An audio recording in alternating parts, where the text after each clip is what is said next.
nag-submit siya ng kanyang investigation report yesterday, and so I acted on it. Perusal of these records, I concurred with their conclusion as well as approved their recommendation. Chief of Police ng Navotas na si Colonel Alan Umipig, nakitaan ng kapabayaan kaya inalis na sa pwesto. Hanggat hindi tumutuntong ng 70, hindi kami aangat. Singil sa school services, posibleng tumaas na kung magpapatuloy ang oil price hike sa mga susunod na linggo. Because of the huge list or the long list of infrastructure projects that we want to do, we're running out of workers in the Philippines, Your Honor. Panukalang ban sa Chinese contractor sa Pilipinas, posibleng magdulot ng pagkaantala ng ilang proyekto ayon sa Finance Department. If there were misdeeds, if there were any kind of infraction in terms of the rules, we will certainly be able to look into possible sanctions. However, at this point, our emphasis is really on reviewing the ECC. Reclamation project sa Manila Bay, pag-aaralan ng DENR kung dapat pang ipagpatuloy. Issue sa permit ng proyekto na talakay sa budget hearing sa Kamara. Malaking tulong po. Dati po kami, kumakain lang po ako ng isang araw, isang beses. Ngayon nakikita nyo po, kasama na yung ating nutrition education program na isang crucial component ng food stamp program kasi tuturuan natin sila paano magluto ng masarap, mura at saka masustansyang pagkain.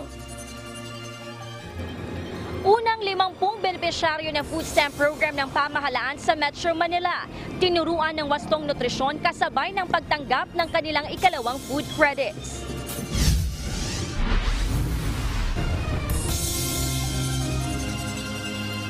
Magandang hapon, Pilipinas at sa buong mundo. Una sa ating mga balita. Tulong muna bago balita. Isang motorcycle rider ang sugatan matapos sumemplang ang sinasakyang motorsiklo sa kahabaan ng MacArthur Highway sa Barangay Sampaloc, Apalit, Pampanga. Ayon sa mga residente, halos linggo-linggo ay may naaksidente sa lugar dahil sa madulas na kalsada. Ito ang balita ni Leslie Widem. Ayun na, nakapayong na si Ian.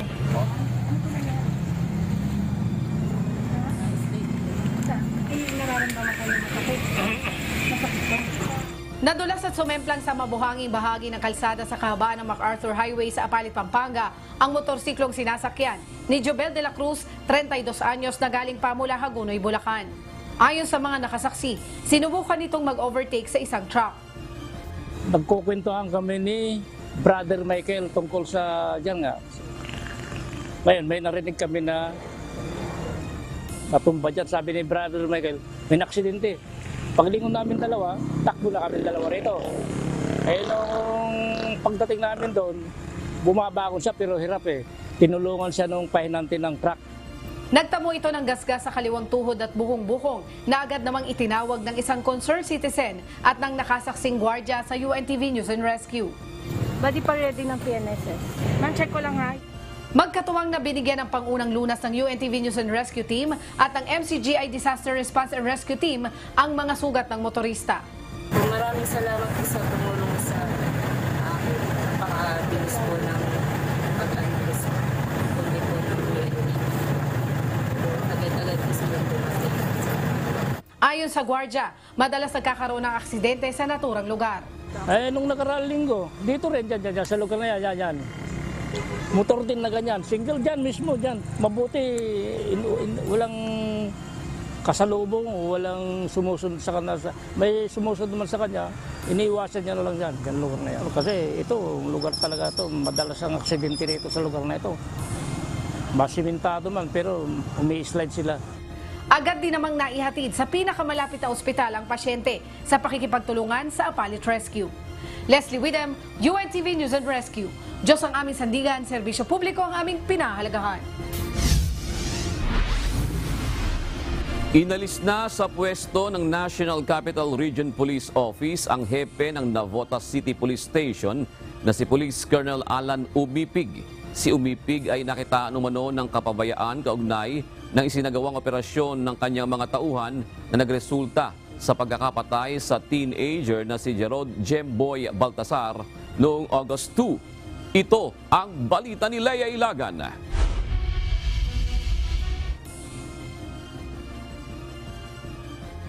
We have police operational procedures, we have policies, guidelines, and everything. And with the scene lapses, with the scene absence of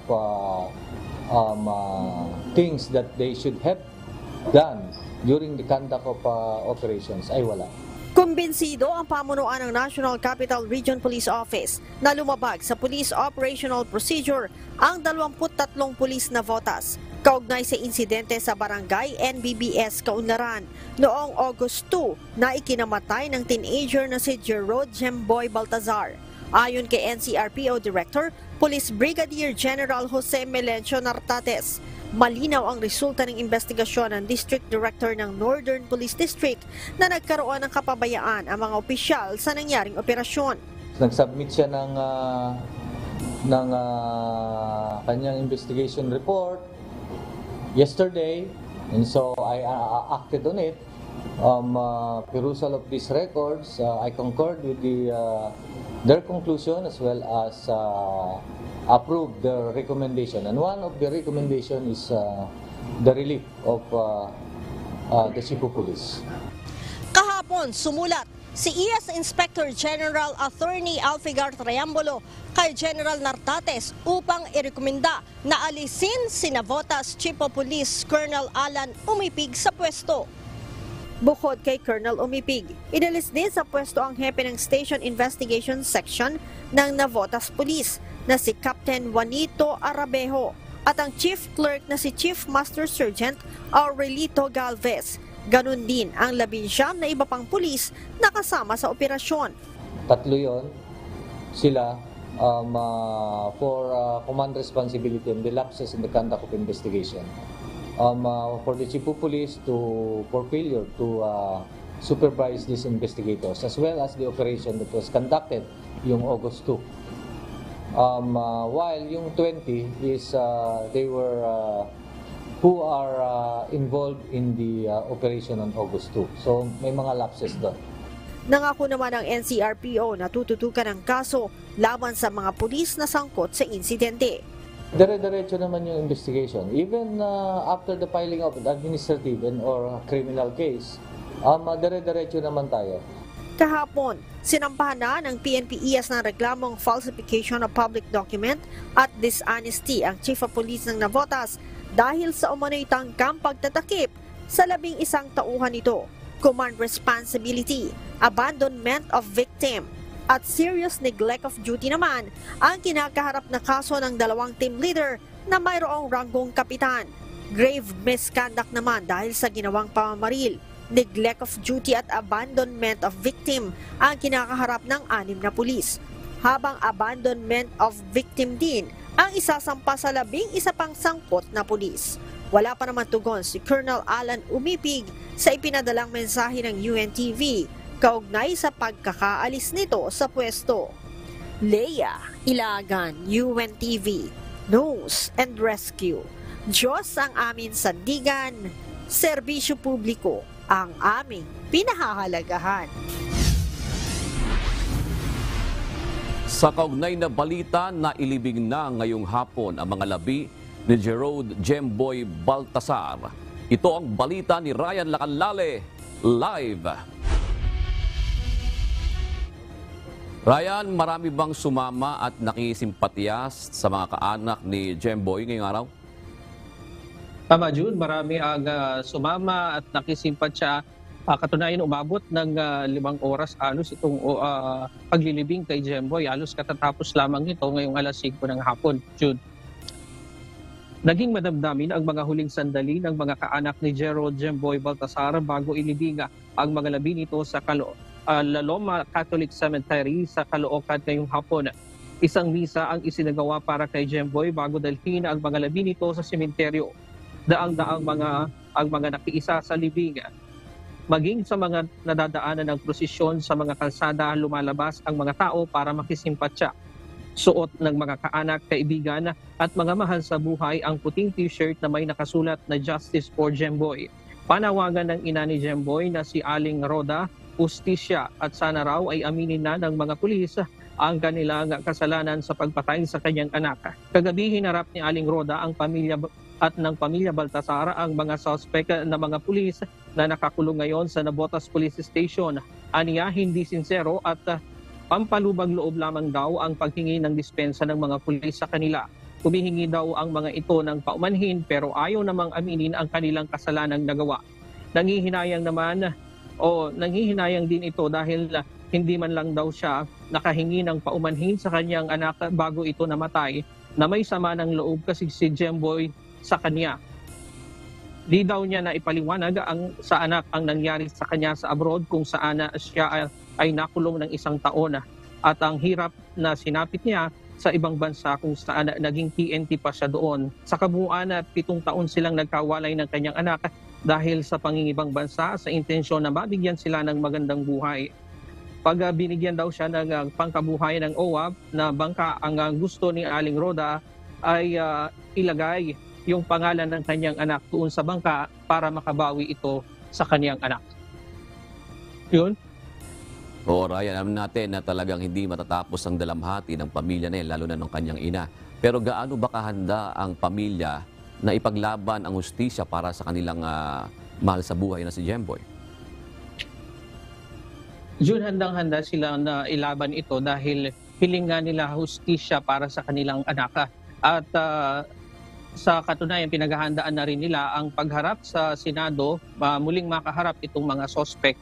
Dahil kagabi pumunta nga rito sa huling lamay si Senator Tulfo kung saan ibig niyang magkaroon ng investigasyon dito sa nangyari kay Jemboy. At nakahanda daw umarap ang pamilya Baltasar, Jude. Oh, kasi magiging mahabang proseso. Gaya ng sinasabi mo ngayon, merong magiging investigasyon sa Senado at yung proseso pa sa piskalya at sa korte. Ryan? Oo, June, dahil ngayon nga meron pang lumitaw na 11 na kakasuhan din at welcome development din daw ito sa kanila. Sa ngayon, wala pang schedule ang piskalya sa susunod na preliminary investigation hinggil dito sa kaso, June. Pero sa damdamin ba nung magulang ni Jemboy, yung iba kasi di pa pagkaganyan na sinasabi nila na natatanggap nila na nakapagpapatawad sila pero yung hustisya ang gusto nilang makuha. Tama, June. Hustisya ang gusto nilang makuha dito. Kaya nga, inakyat nila sa murder mula doon sa homicide itong kaso para maparusahan ng mas mataas na parusa itong mga pulis na gumawa nito sa kanila anak. Alright, maraming salamat, Ryan Lacanlale. Babaguhin ng Department of Agriculture ang estratehiya sa lokal na produksyon ng palay sa bansa. Pero sa ngayon ay importasyon muna ang isa sa rekomendasyon ng Department of Agriculture para madagdagan ang supply ng bigas. Ito ang balita ni Ray Pelayo. Puro na lang importation. Hindi na tayo na yung nabubuhay sa sarili natin. Dati tayo pa nag-i-export. Hindi nagustuhan ng ilang mambabatas ang inilatag na solusyon ng Department of Agriculture para mapunuan ang pangangailangan ng bigas sa bansa sa ngayon. Sa isinagawang briefing kanina ng House Committee on Agriculture and Food, isa ang importasyon sa inirekomenda ng kagawaran para maiwasang sumipa ng todo ang presyo ng bigas. Naobserbahan ng DA sa mga palengke ang pagtaas ng presyo ng bigas. Ilan sa itinuturong dahilan ay ang pagtaas ng presyo ng palay, pagtaas ng presyo ng bigas sa pandaigdigang merkado at ang pagtaas ng gasto sa pagtatanim. Sa imported na bigas sana ay inaasahang mas mababa ang presyo kumpara sa lokal na produksyon. Pero ayon kay Albay Representative Joey Salceda, dahil sa mataas na rin ang presyo nito, ay nakakaapekto na sa pamumuhay sa mga residente sa Metro Manila sa mga nagdaang buwan. That hunger in Metro Manila went up from 10.7 to 15.7 because of our dependence on imports. because imports are more expensive than local production. That is more, I think, that is the gut issue here. Ayon naman kay Agriculture Undersecretary Leocadio Sebastian, mas paiigtingin ngayon ang produksyon sa tag-araw dahil mas gusto ng palay ang mas maraming sinag ng araw para magkaroon ng mas maraming ani. We now have to recognize that we have to adapt to climate change. We would like to move our main rice crop from the wet season to the dry season. Ito rin ang ginagawang estratehiya sa ibang bansa gaya ng Vietnam, Thailand at Bangladesh, maging ng China, kaya sobra-sobra ang kanilang produksyon. Ang kailangan lamang ay pag-ibayuhin ang pagsasaayos ng mga infrastruktura sa irigasyon. Nagtataka ako, Mr. Chair, because we have taught our neighbors and yet we are not practicing it here in our country. Sa ngayon ay nasa 1 milyong metriko tonelada ng bigas ang inirekomendang angkatin ng bansa hanggang sa buwan ng Enero sa susunod na taon. Kasama na dito ang para sa imbak ng bansa sa inaasahang magiging epekto ng El Nino. Ayon naman sa Samaang Industriya ng Agrikultura o SINAG, hindi magkakaroon ng kakulangan sa supply ng bigas sa bansa dahil marami ang aanihin sa buwan ng Oktubre. Ray Pilayo, UNTV News and Rescue, Diyos ang aming sandigan, serbisyo publiko ang aming pinahahalagahan. Patuloy na tinututukan ni Pangulong Ferdinand Marcos Jr. bilang kalihim ng Department of Agriculture ang estado ng supply at presyo ng bigas sa bansa. May iniutos naman ng Pangulo sa Department of Trade and Industry at Department of Agriculture ukol sa usapin sa bigas. Ito ang balita ni Nel Maribuho. Sa ngayon po, napakataas ng presyo. 4 na beses na pong tumaas. Kung dati nakakapagtinda ng 36 pesos na kada kilo ng bigas si Wilson Santiago, ngayon ay 46 pesos na ang pinakamura niyang bigas sa Trabaho Market sa Sampaloc, Maynila. Ayon kay Santiago, talagang nahihirapan din sila sa supply ngayon ng bigas. Sa supply po, nauubos yung supply. May time na o-order ka ngayon, may darating. Pagdating ng ikatlong araw, o-order ka uli, walang darating. Kaugnay nito, inutusan ni Pangulong Ferdinand Marcos Jr. ang Department of Agriculture at Department of Trade and Industry na i-monitor ang presyo ng bigas sa iba't ibang palengke. Ayon sa Presidential Communications Office, muling tiniyak ni Pangulong Marcos na sapat ang supply ng bigas pero iba-ibaan niya ang presyo nito sa merkado. Kaya nakikipag-ugnayan ng gobyerno sa pribadong sektor na gawing makatwiran ang mga presyo at gawing abot kaya ang bigas sa merkado at sa kadiwa stores. Ayon pa sa Malacanang, hahabulin ni Pangulong Marcos ang mga hoarder at nagmamanipula ng presyo ng bigas na sinasamantala ang lean months bago mag-harvest season. Sa ulat ng DA, may mga retailer na nagtitinda ng pinakamurang bigas mula 38 hanggang 40 pesos kada kilo at meron naman na 50 pesos ang kanilang pinakamurang bigas. Nel Maribuhok, UNTV News and Rescue, Diyos ang aming sandigan, serbisyo publiko ang aming pinahalagahan. Matapos ang isang buwan, tumanggap na ulit ng credit na ayuda ang unang batch ng mga benepisyaryo sa National Capital Region ng Food Stamp Program ng pamahalaan. Inipon din ng mga benepisyaryo upang ituro sa kanila ang wastong nutrisyon na dapat makuha mula sa pagkain lulutuin at kakainin. Ito ang balita ni Gladys Suwabi. Malaking tulong po. Dati po kami, kumakain lang po ako ng isang araw, isang beses. Ngayon, pinagkakasya lang po namin kinikita namin. Yung kinikita ko, minsan, ang kinikita ko po, isang araw, lang, 250. Sa edad ni Tatay Julito na 57 years old, nagsisikap pa rin siyang magtrabaho bilang garbage collector sa kanilang lugar dahil sa hirap ng buhay. Ang kinikita niyang 250 pesos kada araw. Pinagkakasya na lamang at dinidiskartehan upang mapakain ang 10 nitong mga anak at mga apo, katuwang ang kanyang asawa. At dahil sa sobrang katipiran ni Tatay Julito, hindi nila nakukuha ang sapat na nutrisyon na kinakailangan ng katawan. Kaya ganun na lamang ang kanyang pasasalamat na mapasama sa 50 benepisyaryo sa National Capital Region para sa unang batch ng food stamp program ng pamahalaan. Importante po talaga dahil kasi kailangan maging malakas ka Kailangan hindi ka nangihina sa mga trabaho. Kaya laki nga na itulong yan, yung mga bagay na ganyan. Kaya sabi ko po, nagpapasalamat ako sa Panginoon na talagang binigay sa amin itong grasya na to. Binigay sa amin itong pagpapala ng Panginoon. Ang bawat benepisyaryo ay bibigyan ng 3,000 food credit kada buwan, pero hindi nila maaaring bilhin kung ano lang ang kanilang gusto dahil nakabudget na ito at may limit sa bawat grupo ng pagkain na mabibili upang matiyak na ang bawat pamilyang Pilipino ay makakakain ng masustansyang pagkain. Sa inilabas na guidelines ng Department of Social Welfare and Development, mayroon itong angkop na pagkakagastusan. 1,500 pesos para sa mga pagkaing mapagkukunan ng carbohydrates, 900 pesos para sa proteins and fats, at 600 pesos para sa mga gulay at prutas. Kanina ay muling tinipon ng DSWD ang beneficiaries upang bigyang kaalaman sa nutrisyon para matiyak na healthy at nutritious ang kalalabasan ng mga pinamiling pagkain. Ngayon nakikita nyo po kasama na yung ating nutrition education program na isang crucial component ng food stamp program kasi tuturuan natin sila paano magluto ng masarap, mura at saka masustansyang pagkain. Natutuwa nga ako dahil kasi sa vitamin po yun sa mga kinuha ko, mga gulay, karne, mga sayote, ganyan, mga vitamin po yun. Tsaka mas lalo yung nagustuhan ko dyan yung itlog, yung mga yun. Kasi pampalakas po yun sa tao. Pagkatapos ng Nutrition Education Program, sasailalim rin sa job skills training ang mga benepisyaryo upang maihanda at makahanap ng trabaho sa gagawing job fair. Next month, on their third month, sa DOLE naman sila magre-register sa job fair para subukang makahanap ng trabaho po sa job fair after nung training nila sa TESDA. So dalawa po yung requirements natin, paalala natin.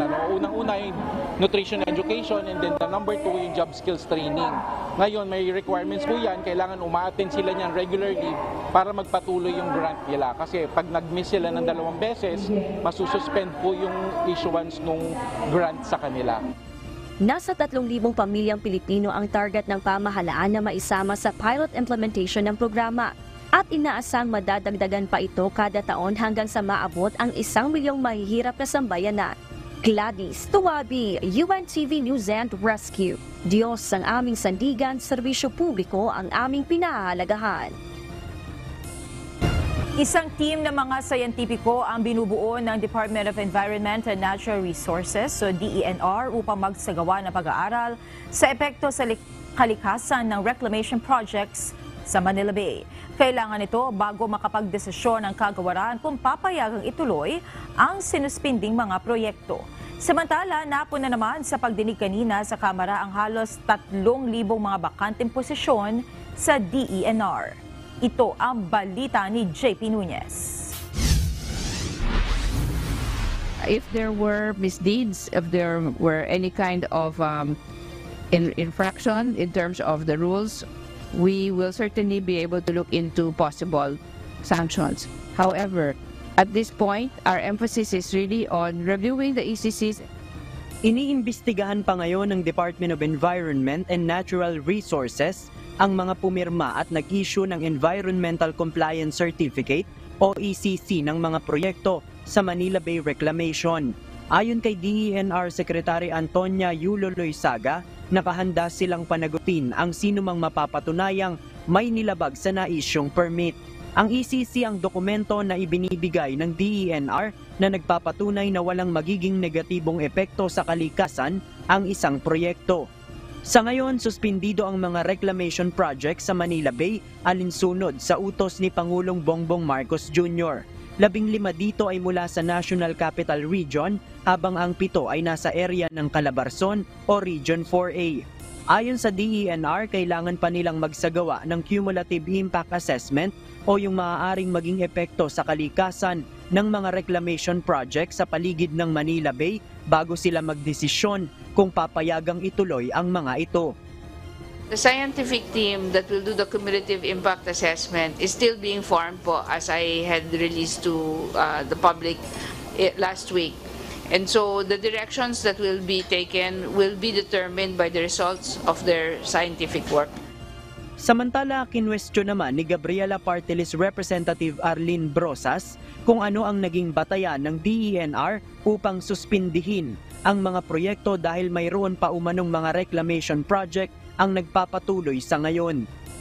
Kasi Mr. Chair, nakakabalita pa rin tayo ng mga ulat na sa reclamation, meron pa rin mga activities na nangyayari sa Cavite, katulad ng Rosario, Noveleta, Tanza, Naik, no?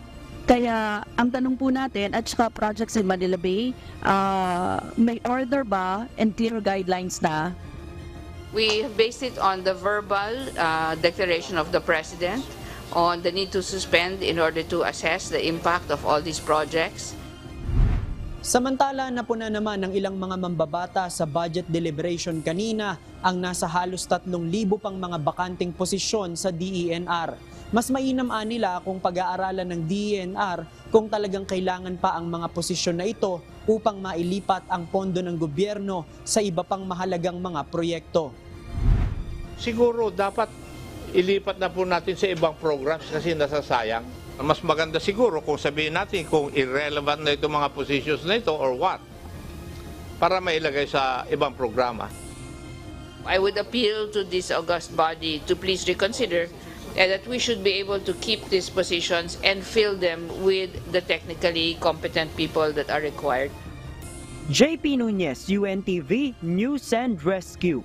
Diyos ang aming sandigan, serbisyo publiko ang aming pinahahalagahan. Iginiit ng isang mambabata sa pagpapatuloy ng budget hearing sa Senado na dapat nang iba ng Pilipinas ang Chinese contractor sa bansa sa gitna ng patuloy na panghihimasok ng China sa West Philippine Sea. Pero depensa ng economic managers, posible itong makapagpabagal sa mga infrastructure projects sa bansa. Ito ang balita ni Herlene Delgado. Kaya kung itong pambabastos ng China na simpleng tubig lang, wala tayong panglaban, kawawa naman talaga yung ating Coast Guard, kawawa yung ating Navy. Bunsod ng patuloy na aktibidad ng China sa West Philippine Sea, nais ni Senator Ronald Bato de la Rosa na madagdagan ang budget para sa depensa ng bansa sa 2024. Ito'y para makabili ng mga bagong gamit para sa Philippine Coast Guard at Armed Forces of the Philippines o AFP. Nais ng senador na mabawasan na lang ang budget sa ilang sektor gaya ng social services at public services na mas malaki ang share sa kabuuang panukalang pambansang pondo sa susunod na taon. Sabihin ko sa'yo, hindi naman yan totally tanggalin. Bawasan mo lang ng kunti. Idagdag mo sa defense para makabili tayo ng barko na may malaking powerful na yung pump, malang water pump na pag binuhusan natin ng tubig ng China, ng Chinese ship, maka-respond tayo tubig sa tubig. Bakbakan tayo sa tubig dito.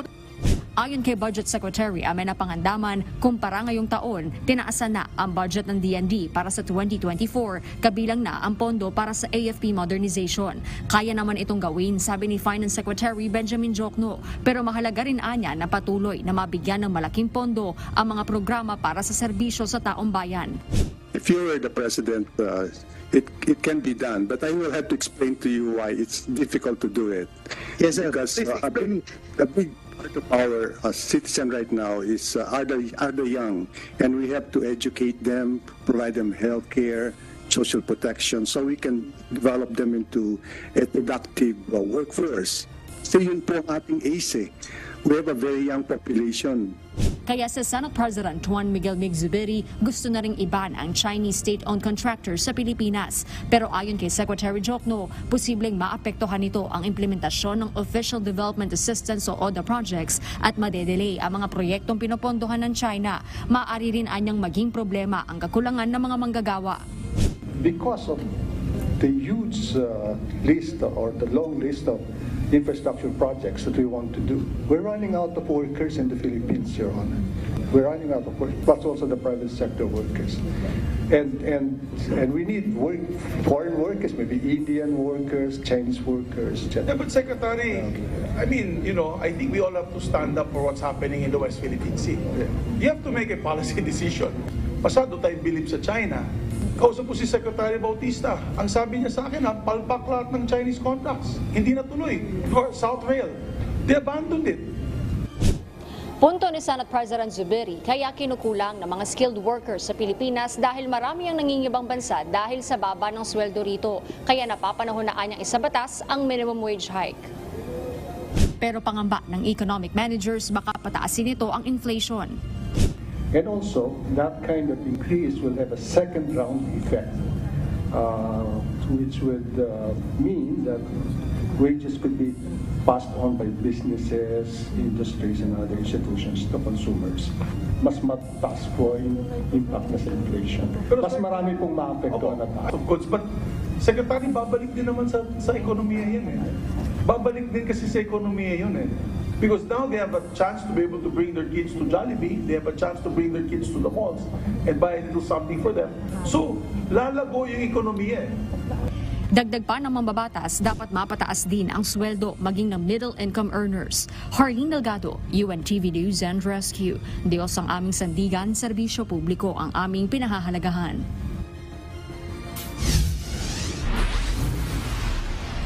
Narito naman ang mga balitang nakalap ng UNTV News Global Correspondents na ihahatid ni Ann Gonzalez mula sa Vietnam.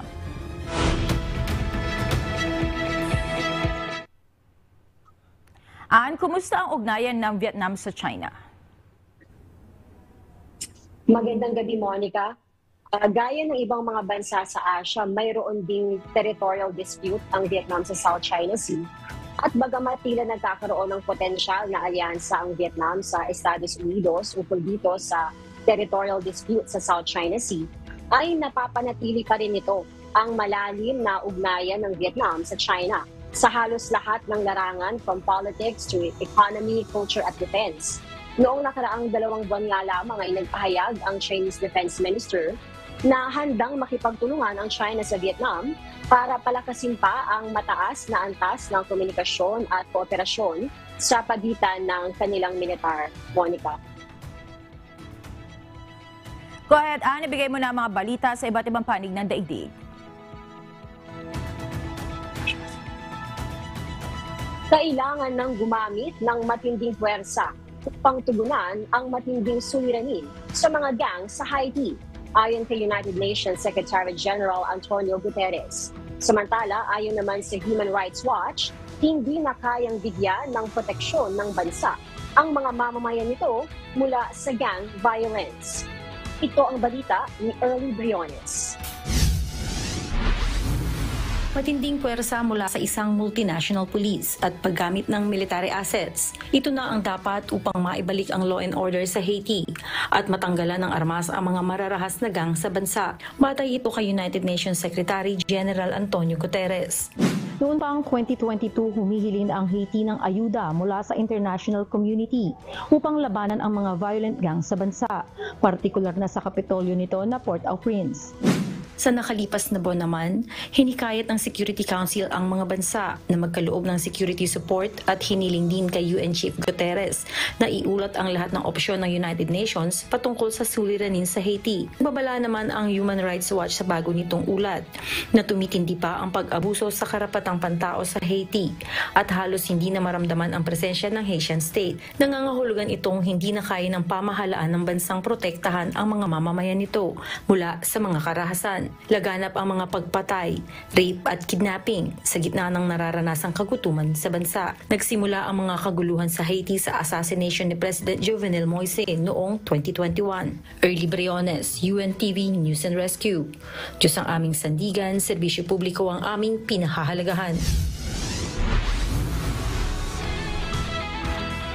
Giniit ni Taiwan's Vice President William Lai na anumang Chinese military action sa kanyang stopover sa Estados Unidos bilang bahagi ng pagbisita sa Paraguay ay maituturing na panghihimasok sa isasagawang presidential elections ng Taiwan. Si Lai ang frontrunner ng ruling party para sa halalan sa Enero. Bumisita ito sa Paraguay para sa inauguration ni President Santiago Peña at dumaan sa New York. Babalik ito ng Taiwan at dadaan naman ng San Francisco. Isa ang Paraguay sa iilang may formal diplomatic ties sa Taiwan.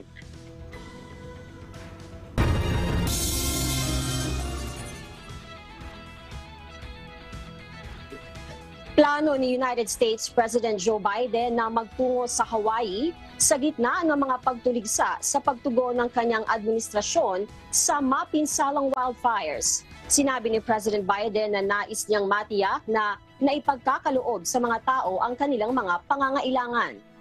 Nasa 100 at isa na ang nasawi sa sunog, subalit mayroon pang 1,300 na mga nawawala. Nagrereklamo naman ang Hawaii residents sa pagtugon ng federal government sa sakuna.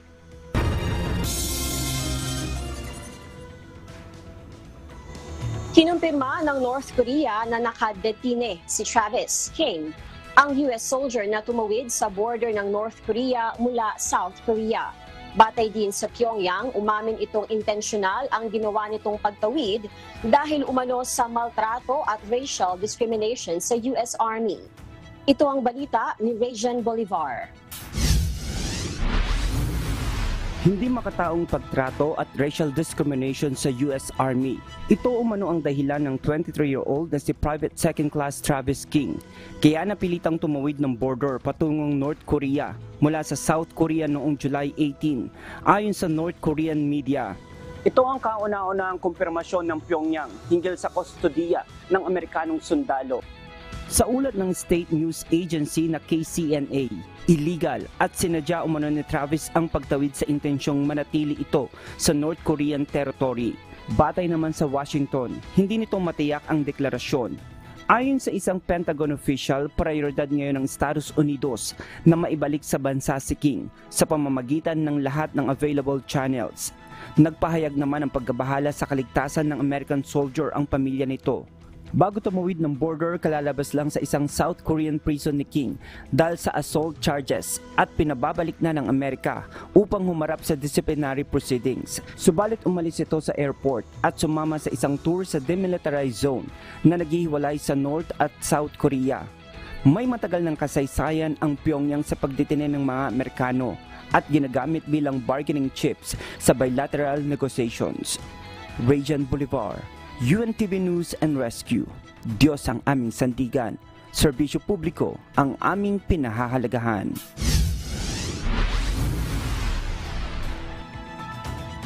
At yan ang mga balita mula sa iba't ibang panig ng mundo. Mula dito sa Vietnam, ako si Ann Gonzalez. Magandang gabi. Posibleng tumaas na rin ang singil sa mga school service sa darating na pasukan. Ito ay kung magpapatuloy ang dagdag presyo sa mga produktong petrolyo. Ito ang balita ni Bernadette Tinoy. Okay naman po sa oras na yung gagawin ko po is magagawa ko po na imbis na yung oras ko po ihahatid ko sa mga bata, yung service na lang po. Kaya malaking bagay din po sa akin. 2 taon nang pinag-school service ni Nanay Ana ang dalawa niyang anak na nasa grade 2 at kinder 2. Sa Antipolo sila nakatira at pinag-aaral naman niya ang mga anak sa Marikina City. Kaya kung magko-commute sila papasok ng paaralan, ay mataas ang posibilidad nilang mahuli sa klase dahil sa bigat ng trapiko. At kung mag-grab naman sila ay aabot sa 300 pesos ang pamasahe, papunta pa lang sa paaralan kumpara sa school service na nasa 3,000 pesos ang singil sa loob ng isang buwan. Dahil dito, hindi mahuhuli sa klase ang mga anak niya at magkakaroon pa siya ng sapat na oras bilang online seller. Ayon kay Celso de la Paz, presidente na nagkakaisa alyansa Samahan ng School Service sa Pilipinas o NASAP, nangalahati na ang bilang ng mga school service units nila dahil marami ang tumigil sa pagpasada bunsod ng pandemya. Kasunod ng patuloy na pagtaas ng presyo ng petrolyo at mga bilihin sa bansa, sabi ng NASAP na hindi sila magtataas ng singil sa mga school services sa darating na pasukan. Huwag lamang umano papalo sa 70 pesos per liter ang presyo ng diesel. Hanggat hindi tumutuntong ng 70, hindi kami aangat. Siyempre, intindihin din naman natin yung magulang. Dagdag sakit pa rin sa gobyerno yan pagka kami humingi pa ng dagdag. Sabi ko naman, kaya naman eh. Sakali namang tumaas ang presyo ng diesel, ay aabot sa 3,500 to 4,000 ang magiging singil nila sa mga magulang mula sa dating presyo na 3,000. Para naman kay Nanay Ana, pinangangambahan nila ang posibleng pagtaas ng singil sa mga school services. Parang nakakasad din. Pero pag iintindihin mo naman po sila na mga nag-school service, ma'am, siyempre meron din po silang pangangailangan din, lalo na dun sa sasakyan po nila, pare-pares na lang po kami magkaintindihan. Ayon naman sa Department of Transportation o DOTR, higit na sa 4,000 school service units ang rehistrado sa bansa at 3,000 dito ay nag-ooperate sa National Capital Region. At bilang paghahanda sa darating na pasukan ay magsasagawa sila ng roadside operations upang mahuli ang mga kolorum. We check the colorum operation of these school services. And for those that are granted with franchise from the LTFRB, we assist in ensuring that the required safety consideration for the school bus or school service are there. Bernadette Tinoy, UNTV News and Rescue. Diyos ang aming sandigan, serbisyo publiko ang aming pinahalagahan. Inatasan ng Toll Regulatory Board ang mga tollway operator at concessionaires na magsagawa ng dry run ng cashless transaction sa mga piling toll plaza na sisimulan sa September 1. Sa isang advisory na inilabas ng TRB, ipiniliwanag nito na mahalaga ang gagawing dry run upang masubok at makita ang kahandaan ng mga toll operator sa gagawing re-implementation ng contactless program. Dahil dito, pinapayuhan ang mga motoristang dumadaan ng expressway na magpa-load ng kanilang RFIDs. Kabilang na dito ang mga gumagamit ng EasyTrip at AutoSweep. Tatagal ang isasagawang dry run ng cashless transaction sa loob ng 2 buwan. Nauna nang naglabas ng kautusan ang Department of Transportation kung saan inaatasan ang mga operator ng expressways na magpatupad ng cashless o contactless transactions sa mga motorista. Gayunman, nagkaroon ng adjustment sa department order matapos na ireklamo noon ng mga motorista ang naging aberya sa electronic toll collection systems. Idinepensa ng Office of the President ang pagtaas sa travel expenses nito mula 36.8 million pesos sa taong 2021 sa 403 million pesos sa taong 2022. Paliwanag ng OP, nasa kalagitnaan ng pandemya ang taong 2021 kung saan nagpapatupad ng lockdowns at mahigpit ang paglabas ng bansa. Sa pagbubukas ng ekonomiya at lifting ng restrictions sa taong 2022, nagsimula si Pangulong Ferdinand Marcos Jr. na bumiyahe sa iba't ibang lugar ng bansa upang matiyak na nakakaabot ang mga programa, tulong at proyekto ng pamahalaan. Bukod dito, nakatanggap rin ang OP ng maraming imbitasyon mula sa international events, conferences, high-level meetings at state visits at ilan dito ay kanilang inaprubahan para na rin sa kapakinabangan ng bansa at publiko. Ang pahayag na ito ng OP ay may kaugnayan na rin sa inilabas na annual audit report ng Commission on Audit ukol sa travel expenses ng tanggapan ng Pangulo.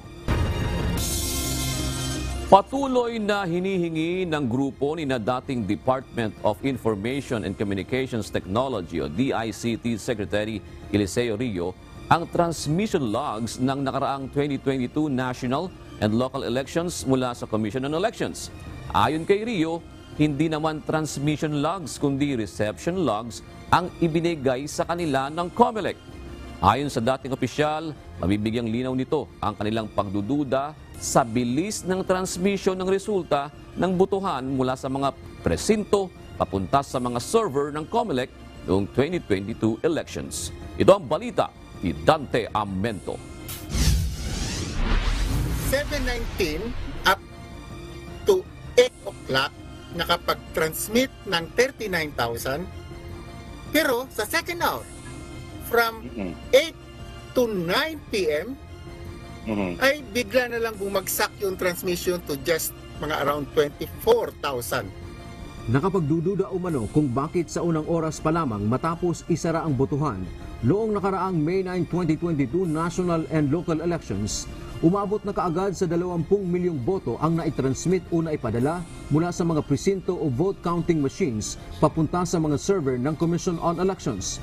Ayon kay dating Department of Information and Communications Technology o DICT Secretary Eliseo Rio, 39,000 vote counting machines o VCMs mula sa mahigit 106,000 ang nakapagpadala na ng resulta ng eleksyon. Pero ang ipinagtataka nito, bakit sa sumunod umano na oras ay bigla na lang humina ang transmission? Paano makapagpabilis sa first hour? Kasi and then the second hour biglang babagsak, no? Bumaba. May nangyari ba sa internet natin or wala naman mga ganyang reports, no? So yun ang nagpataka and therefore humingi kami ng mga logs, no, para lang mapakita. Kaugnay nito, patuloy nilang kinukwestiyon sa Commission on Elections o COMELEC at humingi pa sila ng transmission logs 2 buwan matapos ang halalan para malaman ang datos o makumpirma ang transmission data. Kasama ni Rio si retired Colonel Leonardo Odonio na humiling ng transmission logs sa COMELEC. Nagtungo pa sila sa Supreme Court para ipag-utos ng korte sa COMELEC na i-preserve ang transmission logs noong nakaraang national elections. Buwan ng Marso nitong taon, pinaskil ng COMELEC sa kanilang website ang raw transmission logs na nagpapatunay na wala silang tinatago at binigyan din nila si Odonio. Pero ayon kay Rio, ang binigay sa kanila ay hindi transmission logs kundi reception logs. Pero yung sinuri namin, hindi transmission logs to, kundi reception logs, no? Na tanggap ng kanilang mga transparency server. Sa ngayon, hinihingi pa rin ang grupo ni Rio na ibigay sa kanila ng COMELEC ang tunay o manong transmission logs para mabigyan ng linaw ang kanilang mga duda. Sagot naman ni COMELEC Chairman George Erwin Garcia, may kaso na ngayon sa Korte Suprema hinggil sa isyong ito, kaya maiging hintay na lang ang magiging desisyon ng Korte upang mabigyang linaw kung ano talaga ang hinihingi ng grupo ni Rio. Sa tingin ni Garcia, magkaiba sila ng ibig sabihin ng transmission logs. Dante Amento, UNTV, News and Rescue. Diyos ang aming sandigan, serbisyo publiko, ang aming pinahahalagahan. Inaasahang magkakaroon ng early voting hours ang Commission on Elections sa darating na barangay at Sangguniang Kabataan Elections o BSKE.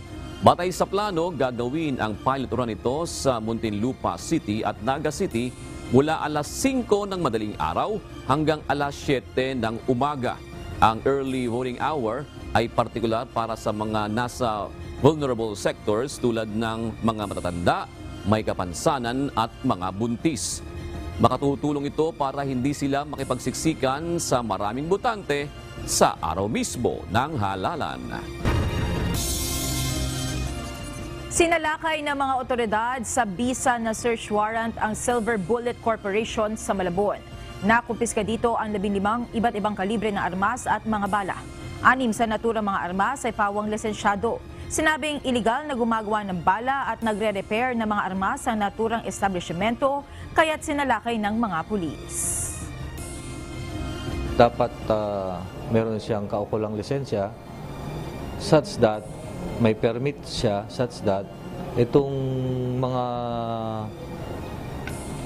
company na ganyan and with the permit, obliged siya or mandated siya na maglista kung sino yung nagpapa-ayos sa kanya, and so on and so forth.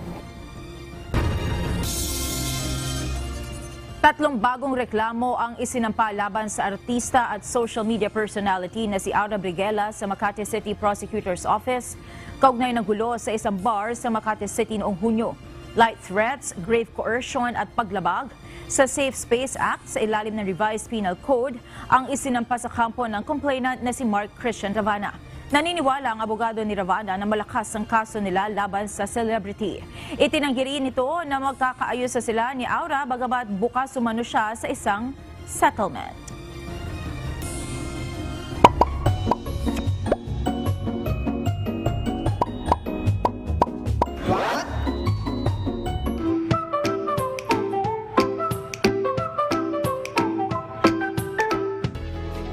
Nagkalaman po, alam nyo ba ngayong buwan ng Agosto, may tinatawag ang mga Chinese na Ghost Month. At kapag ganitong buwan, meron silang mga gawain na iniiwasan nilang gawin dahil naglipa na daw ang masasamang espiritu.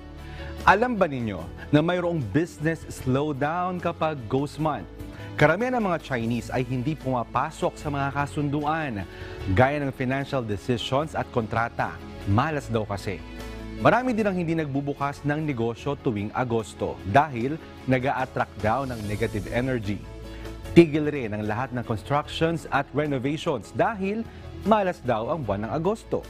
Wala rin masyadong bumibili ng mga kotse, bahay at mamahaling mga gamit kapag pumapasok ang Ghost Month. Bibihira din sa mga Chinese ang nagtatravel sa paniniwalang sumasama daw ang masamang espiritu sa biyahe. At tigil rin ang mga outdoor activities lalo na kapag gabi. Bagamat may mga naniniwala dyan, meron din namang hindi. at tuloy po sa kanilang mga gawain. Kayo po, naniniwala po ba kayo dyan sa Ghost Month? Yan po ay nakadepende sa kultura at paniniwala ng bawat bansa at individual. Sana may natutuhan kayo at laging tatandaan, mapalad ang tao na nakakasumpong ng karunungan at ang tao na nagtatamo ng kaunawaan.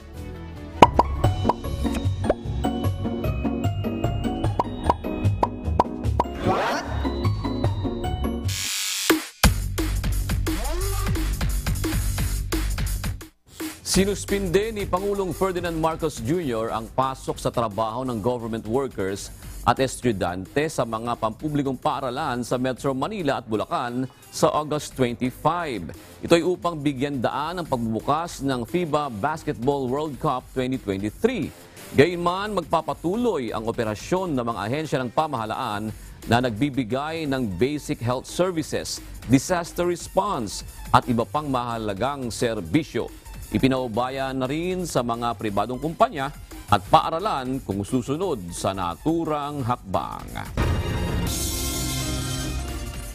Ilang tulog na lang magsisimula na ang bagong liga sa UNTV. Ito ang UNTV Volleyball League o UVL, ang liga ng mga natatanging public servants. Alamin natin ano-anong teams ang makakasama rito at sino ang napili nilang maging benepisyaryo ng mapapanalunang premyo. Ito ang balita ni Rina Villamor Camara. Matapos ang 10 taon ng UNTV Sports sa pamagitan ng basketball, ngayon naman ay magbubukas ng panibagong liga para sa women's volleyball.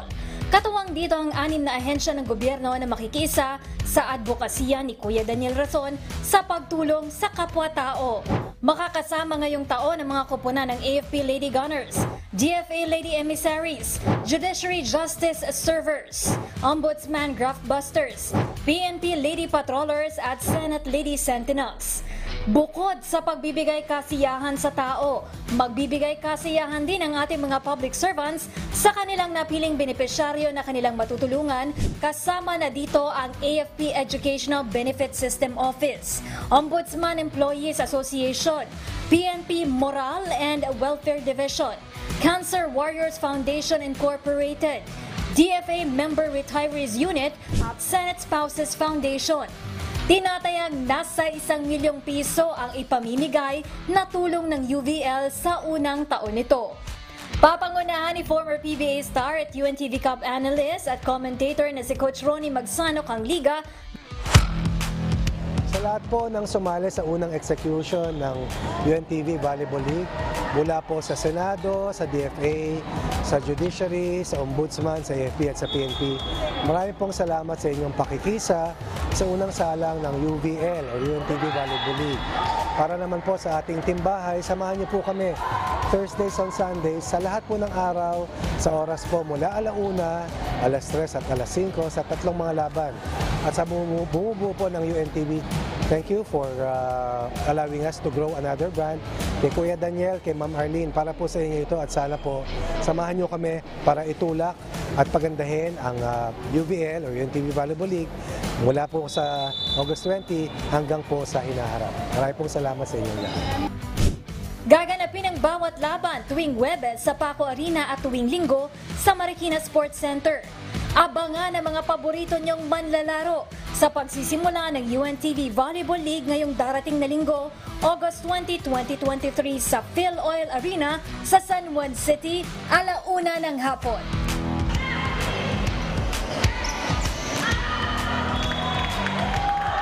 Rina Villamor Camara, UNTV News and Rescue. Diyos ang aming sandigan, serbisyo publiko ang aming pinahahalagahan.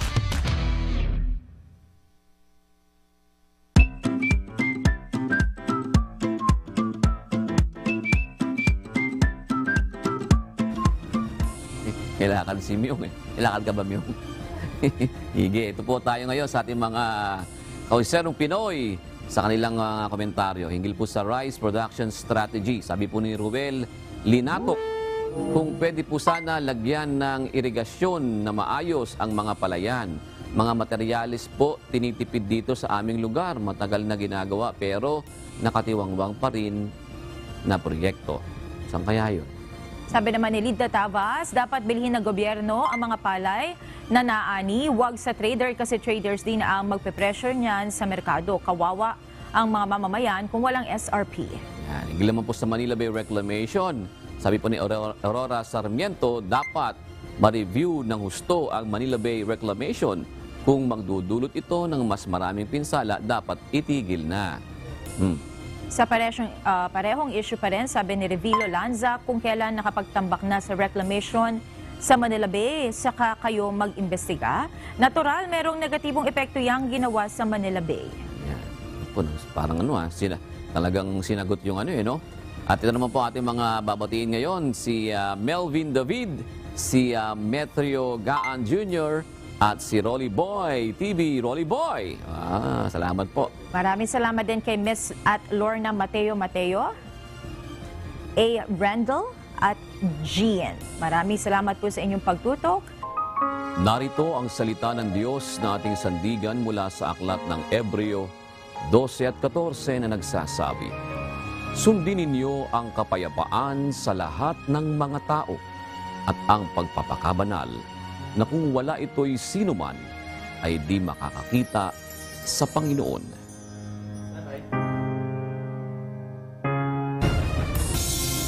At yan ang naging kabuuan ng ating balitaan ngayong gabi. Aming inilahad ng buong katapatan kung paano namin nasaksihan.